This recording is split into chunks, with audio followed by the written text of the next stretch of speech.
Welcome back to the channel, guys. Thanks for joining me. This is actually a quick video. Well, not so quick, but this is actually a video on what I do to prepare for either a hill climb event or a track event. It's pretty basic. I'm going to link a list down below. You know, feel free to take a look at it. If there's anything that you feel as if I may be forgetting or I'm not paying too much attention to, feel free to put it down in the comments. As some of you may know, well, I had a little mishap. Well, not a mishap, but I found something that was afoot on the car. So one of the end links completely disconnected from the sway bar. I did feel the car push at my last event, which was at Shenandoah. And I was wondering what that was, no idea, but thank God it was actually my last run of the day and then we headed out. But anyway, I digress. So, White Line was kind enough to actually send us out a brand new set of sway bars for the front of the car. I mean, not sway bars, end links.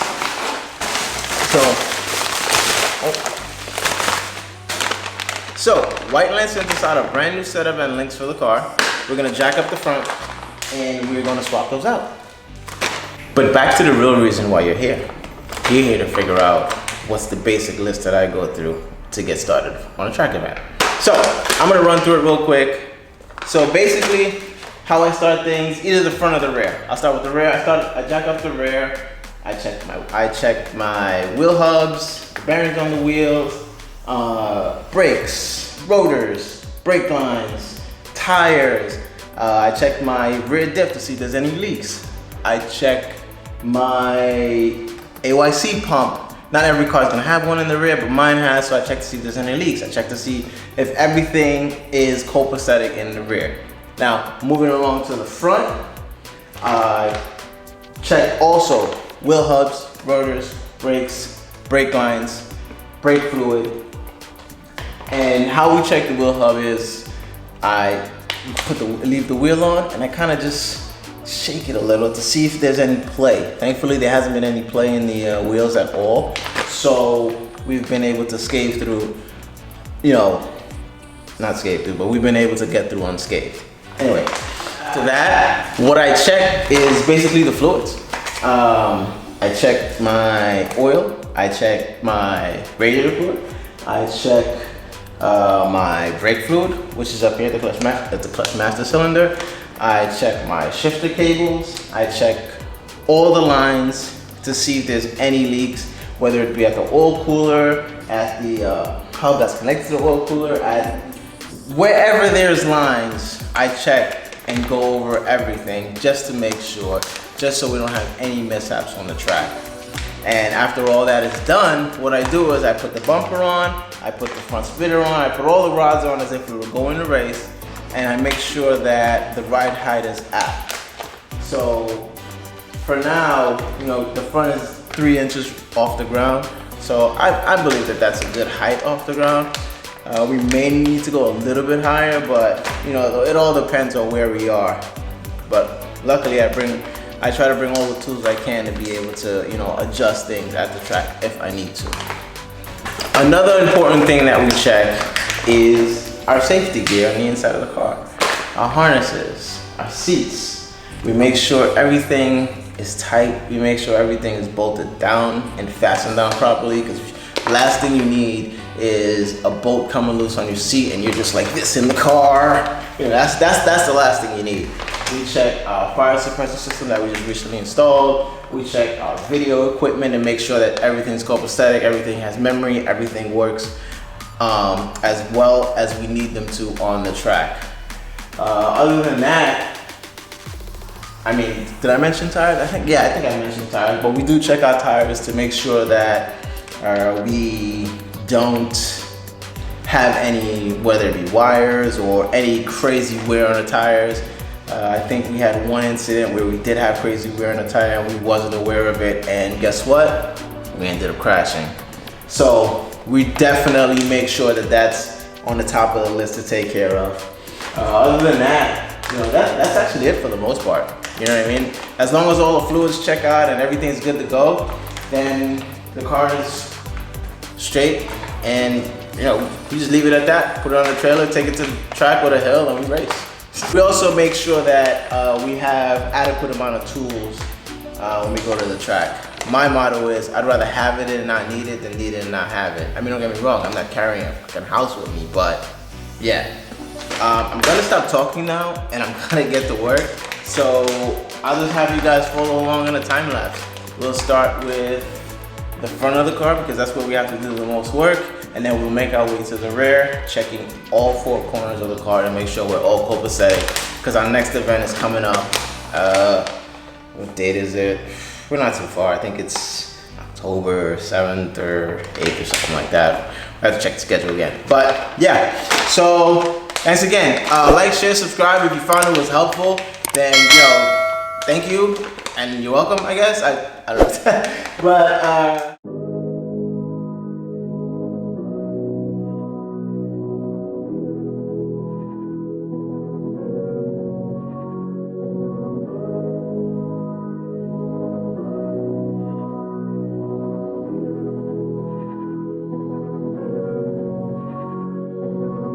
so I took it off the tripod because I did want to show you guys where the end link and sway bar disconnected. So I'm gonna turn it around. I'm gonna use my phone as like a flashlight or whatever to show you guys.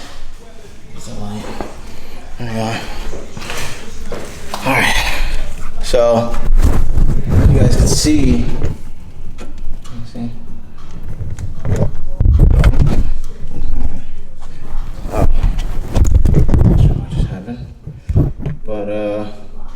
Right there, you'll see that it's just completely disconnected from the sway bar, not connected at all. The end link seems like it's good. I think the end link, for the most part, the end link thing, I think it's good. It's just, I guess the screw over time, maybe I didn't tighten it enough. It just, came off. So what I'm going to do is I'm going to test all the bushings, make sure everything's good, make sure everything's not shot, and I'll just put the bolt and washer back on and go to the next event, tighten it down as much as I can, and then we'll see how she does, and we'll give her a once-over once we get back from Watkins Glen. All right.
So we're back. That was basically my once over. If you guys feel that there's something that you check that perhaps I didn't cover in verbally or physically, then please write it down in the comments. And after the once over, we did see, I guess, a few things of concern. Like for one, the oil, it's getting black, so I'm definitely gonna do an oil change. This is why it's important to check your fluids and check everything after racing. We did see a little soot on the oil filter. Not necessarily nothing crazy to worry about, but I'd keep an eye on it. What else? For the most part, I mean, that's it, you know? But before I forget, torque your, I can't, you know, express how important this is, but torque your wheels down. I know some of you in the video probably saw that my rear wheels came out pretty quickly, but that's only because I took them off prior to coming here before I got the end link, and I just left them sort of loose for when I do come back so I can just easily get them off. But torque your wheels. One of the guys at the Hillclimb always say, make sure your wheels are torqued down because you don't want them flying off at any instance, whether you're on the road or at a, you know, sanctioned event. That's probably worst case scenario. So just always torque your wheels. I'm gonna torque them down because the brake pads, the brakes, everything's good. I did find a loose end link in the rear. I think after this year I'm gonna change the two, both end links in the rear, because that one I think it's gone or going, and might be the reason why I haven't gone. The diagnosis is good. I'm gonna change the oil before Watkins Glen. I was going to top off the brake fluid, but I'm not going to because come the end of the season, I'm actually going to flush the entire system and put brand new brake fluid in. Hawk was, you know, Hawk Performance was kind enough to supply us with a whole bunch of bottles to be able to flush out our system and have it ready for next year. So we're not even going to bother with it right now. But for the most part, that's about it. You know, the tires look good. Well, I'm gonna check the interior. I'm gonna check the safety gear. Make sure everything's copacetic. The seats, the harnesses, everything. Just make sure everything's good to go. That way when we do put it on the trailer, we know, all right, we've onced over and we're good to go. So, like again, check your fluids, torque your wheels down, and always give your car a once over when you come back from the track. Whether, you know, even if you do it on the, do it on the street or wherever the case may be, you know, because I always did it even if I didn't have like an indoor place to do it. Just, you know, give it a once over. You won't regret it.